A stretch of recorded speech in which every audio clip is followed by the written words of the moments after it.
और आज हम टाइप 12 का परसेंटेज की टाइप जो 12 है उसका 23 क्वेश्चन स्टार्ट करते हैं। ये क्वेश्चन है, किसी परीक्षा में 70% प्रत्याशी अंग्रेजी में पास हुए और 80% गणित में पास हुए तथा 10% दोनों विषयों में फेल हुए। यदि दोनों विषयों में 144 प्रत्याशी पास हुए तो प्रत्याशियों की कुल संख्या है। तो आप देखिए इसमें जो इंग्लिश में है, इंग्लिश में 70% प्रत्याशी जो क्या हुए पास, ठीक। और गणित में 80% विद्यार्थी पास हुए। तो टोटल मिला कितना हुआ है? 0, 14, 15, 150। और ये क्या 10% दोनों विषयों में फेल हुए। ठीक है, 100% में से 10% क्या हुए? फेल। तो पास कितने हुए? 90%। ठीक है, तो -90। तो ये क्या हो गए? पास वाले। तो ये यहाँ पे कितना गया? 60%। 60% कौन से हैं? जो इंग्लिश और मैथ और या फिर किसमें? दोनों में जो क्या हुए? पास। ठीक है, अब ये कह रहा है यदि दोनों विषयों में 144 प्रत्याशी पास हुए तो 60% बराबर किसके? 144 के। तो प्रत्याशियों की कुल संख्या कितना होता है? 100%। तो 100% निकालेंगे। 6 से गया 6 दूनी 12, 6 चौक 24। तो कितना आ गया आंसर? 240। ठीक, अगला क्वेश्चन करते हैं। अगला कोई नेक्स्ट क्वेश्चन है 24। किसी परीक्षा देने वालों में 640 लड़के हैं। किसी परीक्षा देने वालों में 640 क्या है? लड़के। ठीक, और 360 क्या है? लड़कियां। तो लड़कों में 60%।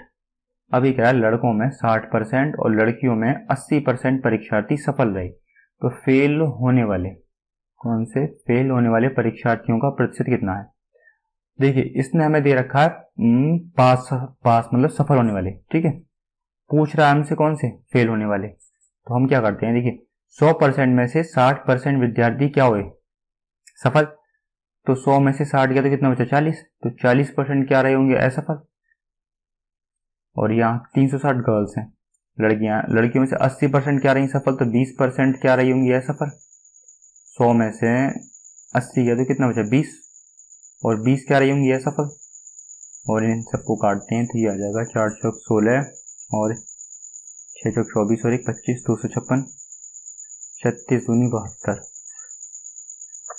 तो 256 प्लस 72, 6, 7, 8, 5, 5, 10, 11, 12, 2 चलेगी 2 और 1 3, 328। तो फेल होने वाले परीक्षार्थियों का प्रतिशत। तो जो फेल होने वाले परीक्षार्थियों की संख्या कितनी आ रही है टोटल मिला के? 328। ठीक, तो 328 बटे टोटल विद्यार्थी कितने? 640 और प्लस कितना? 360। ठीक है, लड़के और लड़कियां टोटल मिला के। तो 0, 0 और 1000। तो 1000 इंटू 100% निकाल देंगे। 0 0 हो गया। और जब ये 0.2 में ऊपर जाएगा तो कितने जाएगा? 1.32.8 इसका आंसर होगा। अगला क्वेश्चन करते हैं 25वां। किसी परीक्षा में 34% परीक्षार्थी गणित में फेल हुए और 42% अंग्रेजी में फेल हुए। यदि 20% परीक्षार्थी दोनों विषयों में फेल हुए तो दोनों विषयों में पास होने वाले परीक्षार्थियों का प्रतिशत था। अब आप देखिए, अब इसे हम दूसरे वाले तरीके से करते हैं। आप दोनों में से कोई सा भी तरीका इस्तेमाल कर सकते हैं जो मैंने इस क्वेश्चन से पहले मतलब 23वें क्वेश्चन में जो बताया, या तो उस तरीके से कर लीजिए। अब एक दूसरे तरीके से करके बताता हूँ। ठीक है, ये हो गया इसमें मैथ वाले 34%, ये क्या हुए? फेल।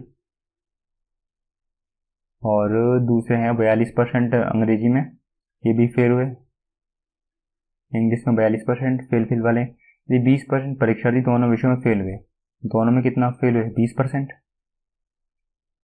ठीक, अब ये कह रहा है अब निकालते हैं इसमें केवल मैथ में फेल फेल, जो केवल मैथ में ही फेल है। तो क्या करेंगे 34 ये वाला और माइनस कितना 20, 34 माइनस 20 बराबर 14। और दूसरा निकालते हैं इंग्लिश, केवल इंग्लिश में फेल होने वाले, केवल इंग्लिश में फेल होने वाले। तो उससे कैसे निकालेंगे 42 माइनस 20, भाई 42 ये और माइनस 20 कितना हो गया,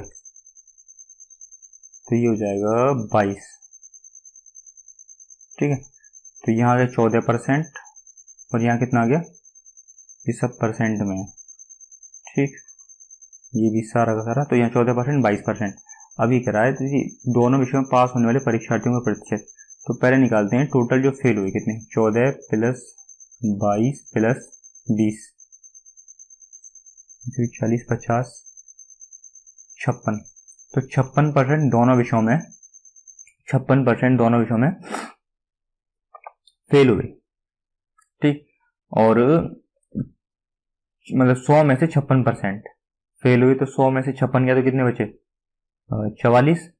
तो 44% क्या होंगे दोनों विषयों में पास। ठीक, और यही क्या होगा इसका आंसर। अगला क्वेश्चन करते हैं 26वां। एक परीक्षा में किसी प्रत्याशी ने 30% अंक प्राप्त किए और वह 6 अंकों से फेल हो गया। अन्य प्रत्याशी ने 40% अंक प्राप्त किए और पास होने वाले न्यूनतम अंकों से 6 अंक अधिक प्राप्त किए। एक अर्थ लिख गया, ठीक है, ये प्राप्त किए होगा। तो अधिकतम अंक है, अधिकतम क्या है, देखिए किसी परीक्षा में कोई परीक्षार्थी मतलब कोई विद्यार्थी है, स्टूडेंट, उसे क्या हुआ 30% अंक प्राप्त हुए और वह 6 अंकों से फेल हो गया। ऐसे 30% अंक प्राप्त हुए है ना, और ऐसे 6 अंक और मिल जाते तो ये क्या हो जाता, पास हो जाता। और दूसरा, अन्य प्रत्याशी ने 40% अंक प्राप्त किए और वह पास होने वाले न्यूनतम अंकों से 6 अंक अधिक लाया।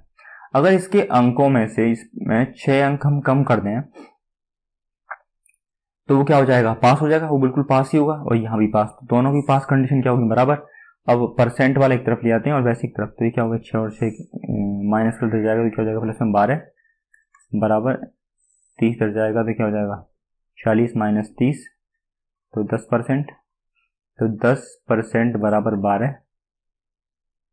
तो अधिकतम अंक पूछ रहा है, मतलब 100% निकालते हैं हम, कितना पहले पूर्णांक, तो ये हो गया 120। ठीक, और यही इसका आंसर हो, क्योंकि ये हमसे क्या पूछ रहा है, अधिकतम अंक मतलब टोटल पूर्णांक कितना है इसका। एक परीक्षा में ए को बी की अपेक्षा 25% अधिक अंक मिले। अब ये कह रहा है ए को बी की अपेक्षा 25% अधिक अंक मिले। ठीक है, ए को किसको, ए को बी से 25% अधिक, 25 पंजे 125, 25 चौका 100, तो ए को कितना मिला 5 और बी को कितना 4। तो ए अनुपात बी बराबर 5:4 और बी अनुपात सी बराबर, तो बी को सी की अपेक्षा 10% कम अंक मिले। तो देखो यहाँ बी को कितना हुआ 10, सॉरी हाँ बी को 9 और सी को कितना 10, तो अनुपात कितना जाएगा 9:10। अब कह रहा सी को डी की अपेक्षा 25% अधिक अंक मिले। सी को किसको, सी को डी की अपेक्षा, तो ये आ जाएगा, अब आप देखना किसको, सी को डी की अपेक्षा 25% अधिक अंक मिले, तो सी को अधिक मिले हैं। तो मैं यहाँ आपको सीधे बताता हूँ, जैसे मान लीजिए होगा सी अनुपात डी बराबर 125 अनुपात कितना 100। भाई डी को कितना मिला 100 और अधिक किसको मिला, डी की अपेक्षा 25% अधिक सी को, तो 25 अधिक होगा, 25 चौका 100 और 25 पंजे 125, तो 5 अनुपात कितना जाएगा 4। अब यहां से हमें निकालना, वैसे तो ए अनुपात बी अनुपात सी अनुपात डी का रेशियो निकलेगा। हम क्या करेंगे, हम सिर्फ जो इसमें काम का हमारा ए और डी का निकालेंगे, इन तीनों की मल्टीप्लाई और इन तीनों की करेंगे तो क्या जाएगा ए, और इन तीनों की करेंगे तो क्या जाएगा डी। तो 5 पंजे 25 इंटू 9 अनुपात, ये हो गया 4 चौक 16 इंटू 10, 5 से काट लेते हैं, 5 पंजे 25 और 5 दूनी 10, तो ये हो जाएगा 9 पंजे 45 अनुपात 16 दूनी 32। अब देखिए डी को 500 में से 320 अंक मिले, तो 320, ठीक है, तो डी बराबर 320, डी का 32 बराबर 320, तो कितनी बार गया है 10 बार, तो 10 की मल्टीप्लाई किसमें 450 में, तो ए को कितना अंक मिला 450, कितने में से 500 में से, ठीक है। अब अगला क्वेश्चन करते हैं। एक परीक्षा में प्रति 100 अंक के 3 विषय हैं, कोई परीक्षा है उसमें 100 अंक के 3 विषय हैं, ठीक। एक छात्र पहले विषय में 60%, दूसरे विषय में 80% और कुल मिलाकर 70% अंक प्राप्त हुए, तो तीसरे विषय में उसके अंकों का प्रतिशत क्या रहा।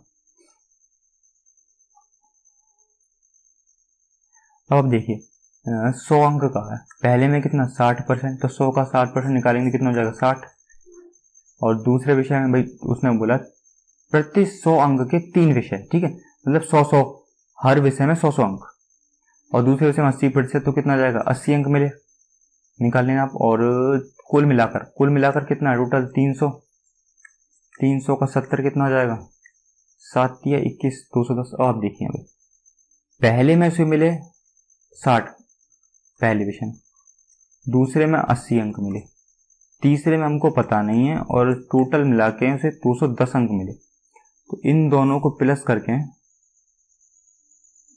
और इसमें से माइनस करेंगे तो किसके अंक आ जाएंगे तीसरे वाले के, क्योंकि पहला दूसरा तीसरा, ठीक है, और ये क्या होगा टोटल तीनों में मिलाकर टोटल अंक तीनों में, तो ये क्या आएगा 6 12 140 अंक हो गए है ना, फर्स्ट विषय और सेकंड विषय, मतलब 2 विषयों में तो 140 अंक हो गए, और टोटल उसके तीनों विषयों में मिला के 210 हैं, तो 210 में से 140 किया तो कितना बचा 70, तो तीसरे विषय में उसको कितना अंक मिला 70 अंक मिला।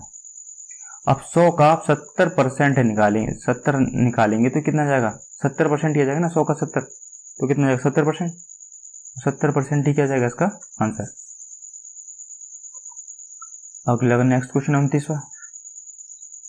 एक परीक्षार्थी को किसी परीक्षा में 20% अंक प्राप्त हुए और वह 30 अंकों से फेल हो गया, किंतु यदि वह 32% अंक प्राप्त करता तो उसे न्यूनतम उत्तीर्णांक से 42 अंक अधिक प्राप्त होता, तो उत्तीर्णांकों का प्रतिशत ज्ञात कीजिए।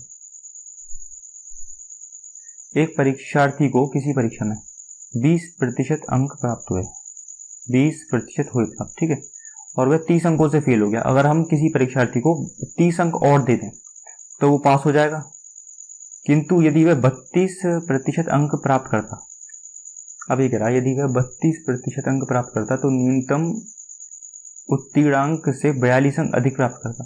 अगर हम इस 32% में से 42 माइनस कर दें अंक तो खाली वो पास हो पाएगा। अब यहाँ भी पास हो रहा है और यहाँ भी पास हो रहा है, ठीक, दोनों की कंडीशन बराबर, और यहाँ 20% माइनस 32, भाई दोनों परसेंट वाले हैं, तो 32 में से 20 गया तो कितना बचा 12, और ये माइनस का दर्जा इधर जाके किस में हो जाएगा प्लस में, तो 42 प्लस 30 कितना हो जाएगा 72, तो 12% बराबर 72। तो ये कह रहा है उत्तीर्णांकों का प्रतिशत, तो पहले तो यहाँ पर निकालते हैं हम पूर्णांक टोटल कितना, तो 12 बराबर 72, तो 100 बराबर कितना 12 6 72, 100 की मल्टीप्लाई 6 में, तो कितना आ गया 600, तो 600 तो हो गया उसका पूर्णांक। अब ये हमसे पूछ रहा है उत्तीर्णांक का प्रतिशत, तो निकालते हैं 600 का 20% निकाल लेते हैं, तो कितना जाएगा यहाँ से, और प्लस 30, तो यहाँ से हमारे नंबर आ जाएंगे, उसे कितने नंबर मिले, मतलब टोटल नंबर से कितने प्राप्त हुए, टोटल नंबर, ये मैं उत्तीर्णांकों का प्रतिशत पूछ रहा है ना, तो उत्तीर्ण होने के लिए कितने नंबर चाहिए, टोटल उत्तीर्ण होने के लिए जो नंबर आ जाएंगे, टोटल नंबर उत्तीर्ण के लिए यहाँ पर नंबर आ जाएंगे, ठीक है, उत्तीर्ण के लिए मतलब पास होने के लिए कितने नंबर चाहिए, तो कितना हो गया 6 दूनी 12 120 प्लस 30 बराबर 150 नंबर उसे चाहिए उत्तीर्ण के लिए, कितना 150, 600 में से 150 नंबर लाते ही पास हो जाएगा। तो अब इसका प्रतिशत निकाल दीजिए, 150 अपॉन 600 इंटू 100 तो कितना जाएगा 0 और 6 दूनी 12 6 पंजे 30। 25% अंकों की आवश्यकता होगी उसे पास होने के लिए। ठीक, अब आज अगला क्वेश्चन करते हैं 30वां क्वेश्चन। एक परीक्षा में 75% उम्मीदवार अंग्रेजी में और 60% उम्मीदवार गणित में उत्तीर्ण हुए। 25% दोनों में अनुत्तीर्ण हो गए तो 240 उम्मीदवार परीक्षा में उत्तीर्ण हुए। कुल उम्मीदवारों कितने थे? देखिए 75% उम्मीदवार इंग्लिश में और 60% मैथ में। ये सब किसके हैं? ये उत्तीर्ण वाले, पास वाले। और ये टोटल कितना आ गया? 5 6 और 12 13। 25% दोनों विषयों में अनुत्तीर्ण हुए। 25% जो है दोनों विषयों में क्या हुए? अनुत्तीर्ण। तो ये तो सब पास पास वाले चल रहे हैं। और देखो 100 में से 25% क्या हुए? अनुत्तीर्ण। और 100 माइनस 25 तो कितना आ गया? 75। 75% क्या होंगे? पास। 3 और 3 6 60%। तो 60% क्या आ गए? पास वाले। ठीक है, तो 240 उम्मीदवार परीक्षा में उत्तीर्ण हुए तो 60% बराबर कितना? भाई दोनों विषयों में अनुत्तीर्ण होने वाले कितने? 60%। 60% बराबर कितना? 240। तो कुल उम्मीदवार कितने? तो 100% पूछा आपने। 0 से 0 गया और 6 चौक 24 40। एक जो यहाँ बचा उसकी मल्टीप्लाई 40 में कितना हो गया? 400। तो टोटल जो उम्मीदवार हैं वो 40% 400 पास हुए। भाई देखो 60% बराबर कितना? 240। तो 100% पूछा है इसने हमसे। ये वाली संख्या और ये वाली हम काट सकते हैं, इन दोनों को और इसको और इन दोनों को काट सकते हैं किसी भी एक नंबर से, या फिर से इस तरह लिख लीजिए 240 इंटू 100/60 और काट लीजिए 400 उसका आंसर आ जाएगा। नेक्स्ट क्वेश्चन है 31। किसी परीक्षा में उत्तीर्ण होने के लिए एक विद्यार्थी को 36% अंक आवश्यक प्राप्त करने चाहिए। ठीक है, और 190 अंक प्राप्त करने वाले एक विद्यार्थी को 35 अंक से असफल हो गया तो उस परीक्षा का पूर्णांक है। अब आप देखिए किसी परीक्षा में उत्तीर्ण होने के लिए एक विद्यार्थी को 36% अंक अवश्य प्राप्त करने चाहिए। 190 अंक प्राप्त करने वाला एक विद्यार्थी 35 अंकों से असफल हो गया। अब देखिए इसे 190 अंक मिले और वह 35 अंकों से असफल हो गया और उसे 35 अंक और दे दें हम तो पास हो जाता। और यहाँ पे क्या 36% अंक अवश्य प्राप्त करने चाहिए किसके लिए? पास होने के लिए। उत्तीर्ण होने के लिए कितना? 36% अंक चाहिए। तो 36% बराबर कितना? 190 प्लस 35, क्योंकि यहाँ उसको 190 अंक मिले, 35 और मिलते ही वो क्या हो गया? पास। तो उस परीक्षा का पूर्णांक पूछ रहा है। तो 36% बराबर इसे करते हैं तो ये कितना आ गया? 125। तो 100% पूछ रहा है हमसे, तो इसे निकालते हैं। सॉरी, यहाँ आएगा 235। 190 प्लस 35 बराबर 235। तो इसे करते हैं 2 से, 2 एकम 2 और 2 8 16, 2 से 50 बार, फिर 2 से 9 बार, 2 से 25, 9 दूनी 18, 9 पंजे 45, 9 से कट जाएगा और 25 कितना जाएगा? 25 की 25 से मल्टीप्लाई तो 625। ठीक, 36% बराबर, जैसे इसका लिखेंगे 225 इंटू 100 अपॉन कितना? 36 निकाल लेना, यही आएगा भाई, ऊपर से नीचे काट लेना। ठीक है, इस तरह आंसर आ जाएगा इसका कितना? 625। तो आज का सेशन यहीं समाप्त होता है। अगर वीडियो आपको पसंद आई हो तो वीडियो को लाइक और चैनल को सब्सक्राइब जरूर कीजिएगा।